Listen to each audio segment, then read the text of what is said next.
Yes, my people, I don't come again with a vital update to update our mindset as it is hot. Right now, Okute himself, which is Peter Obi, he don't come out now, come address the public. Basically, the situation when Nigeria dey now, and the renew Nigerians when all youth, all old men, all old women, all Nigerians they agitate on. It really hit on the situation when Nigeria now, in the sense that Nigeria is at the verge of collapsing.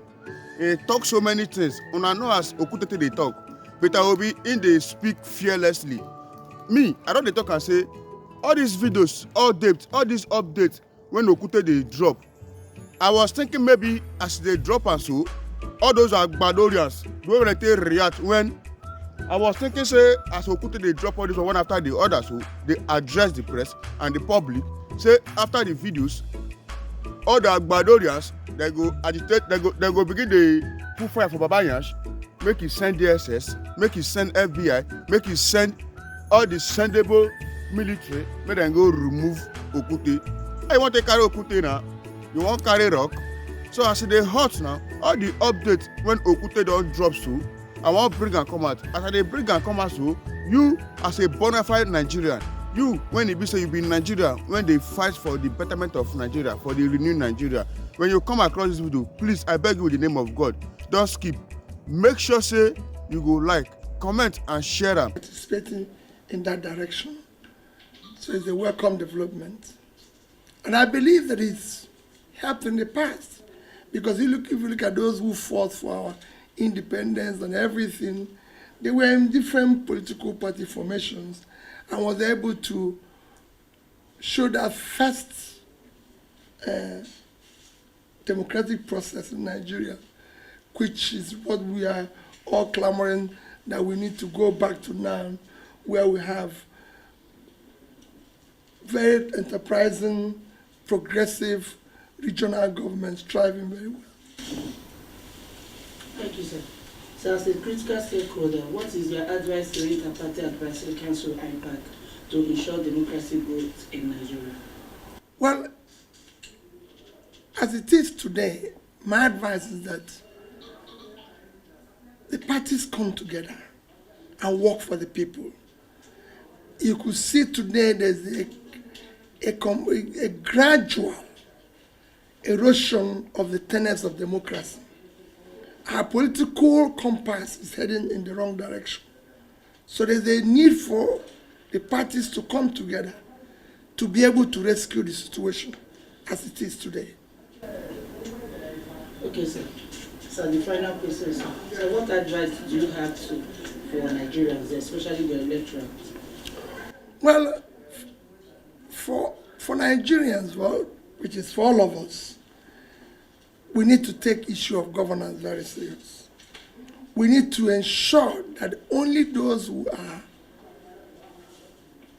competent, who have the capacity, who have the integrity to be able to serve faithfully and use the resources of the nation effectively for production are allowed into office and supported. And we should resist where things are going wrong. This question, which is the issue of the parties coming together, that is impossible. You're talking about coming together for election purpose. That's not what I'm talking. I'm talking about coming together for good governance and making sure that the people are well governed and well served. That's two different things. When it is for election purpose, it is self-benefiting or transactional. But if it is for good governance, we can all come together and work together. And if you look at what President Obasanjo is talking about, I don't think he's talking against saying that democracy is not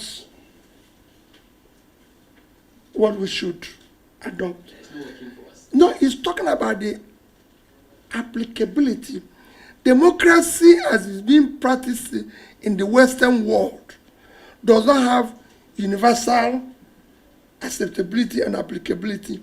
You have to look at what suits you. For example, if you look at democracy in America, where we even copy this presidential system of government, there's so many things that we've abandoned. If you're president of America, you can't just, I've never heard in America that they bought vehicles for legislators. You can't just buy cars anyhow. I have never heard you can't buy cars for first lady anyhow. There's no, in fact, in America, there's no office called Office of First Lady. It exists in name. And for the purpose of accompanying the president to trips, not just to have an office created with enormous budgets that are even beyond critical areas of development. No, you cannot entertain people. In America, if the president chooses today to entertain guests, he will pay for the food. If he chooses to have different dishes, he will pay for it. So he can decide how my wife is going to have we're going to have this type of fish from Japan. At the end of the month, he has to pay for it. So these things don't happen. You don't have renovations of different houses for the president. If the president of America goes to New York today, he stays in hotel. I've accompanied the president to trip in the past. The hotel the president of America was staying in a hotel. So these are issues. So we must look at what suits us. Again, look at how we can manage our own expense and everything. So what Obasanjo is saying, that we must not adopt this and even adopt it wrongly as we are doing it today.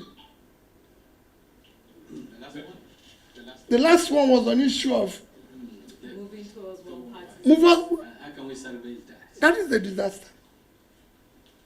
And it can be salvaged again by the same, everybody coming together. Not just now political parties, but civil society. The people must resist that because it's dangerous. Thank you very much. Thank you. Okay, His Excellency, sir, you are the campaigner of a new Nigeria. And recently, you described the former president, Atiku Abubakar, as your leader. If, for example, in 2027, and you are given the opportunity to become his vice, will you do that? Then secondly, sir. My dear, let's not talk about the election. We have a critical problem happening now. See, this is what I'm saying. We should all come together. Even you as a journalist should look beyond the election. People are dying of hunger. And we're talking about the election. What happens in the next election? I've said this publicly. Peter Obi is not desperate to be Nigerian president and desperate to see Nigeria work. Your children are suffering. So don't ask me that type of question, please. I'm begging you. Let's talk about how to save the country. If the country is working, I mustn't be president. Let the country work for our future. Okay, I want the children of here to be looked after. Okay, the next one is you said that Nigerians should try to resist those who want to stop the good governance of Nigeria. Particularly the last election, we watched the exercise. We know that a lot of Nigerians supported you and they voted for you. But at the end, in this kind of scenario, how do Nigerians resist? They continue to voice it out and say, this is not what we expected. It has to be consistent. And I'm not saying they should go and start destroying things. We must remain civil and within the law, but consistently say no to bad governance. Your Excellency, good evening. Abai Makibola is my name. I report for Wazobia Nigeria. Thank you. Let's go back to IPAC. Will you say IPAC, as the umbrella body of all political parties in Nigeria, has lived up to its expectation? If no, what would be your recommendation? How do you think IPAC can get it better for us to have the democracy we are all aiming for? IPAC should go beyond being transactional and be effective and collectively opposing bad governance. That is their role. That is why they were formed, to say no when things are going wrong. And everybody can see today that things are going wrong in our country. It needs to be told. We now have a situation where non-party carrying members are being appointed to be a referee in our coming elections. IPAC, civil society, and the people need to resist that. These are people, even some of them who have been part of Togri, and I'm becoming the referees. IPAC should voice out where 90% of our election now ends up in court. They should voice out where our courts have become courts of favors, courts of procurement, rather than courts of justice and the law. They should voice out where a position where you have 3 recent judgments that are contradictory. Look at what is happening in Kano, Zamfara, and Plateau. All geared through opposition parties. I don't need to be a member of those parties to say that things are wrong. They are wrong. They are not good for democracy. My party is not in any of them. But it shouldn't be. Look at the elections that happened recently. In Kogi and everything, nobody's talking about the people who were killed, people who were men, and everything. Everybody is saying congratulations to something you know that was wrong. That's where IPAC, civil society, and everybody should voice out.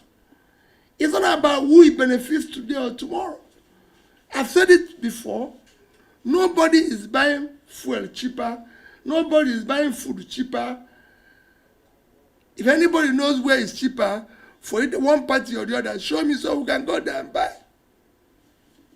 Your Excellency, good evening. My name is Mariam Sakari. I work with Liberty TV. I want to ask, perhaps it is time for restructuring. Nigerians have been talking about restructuring for a while now, and looking at everything that is happening, do you think that perhaps this is the time, to begin to go beyond talking about restructuring and actually coming together to hold a kind of maybe confab or conference? I said it in my last conference that we need it immediately because we need to talk. We need to show, like I said at the beginning of this conference, that our compass is headed in the wrong direction. And if we don't do anything, it will consume everybody. Anarchy consumes everybody. Some people will think today they are benefiting or because it's this. No. In a situation where you have a looming crisis and we're playing about it, we've been warned of we're going to face hunger next year. We're using almost 100% of our revenue to service debts, and nobody can say how we pile the debts, what we use it for. In a place where, instead of putting our money, we've now been told we are bankrupt. Instead of now behaving like people who are bankrupt, we are still behaving like people who are still affluent. Because bankrupt people should be now be downsizing all expenditures that is not critical for development. But we are still going ahead, living a life that is beyond our resources, even when borrowing to continue such life. So there are things we need to do. All these things are things we need to look at. It's time to look at whether this presidential system suits us or whether we can change and go back to parliamentary system. Because we cannot have a situation, and that's what Obasanjo is saying.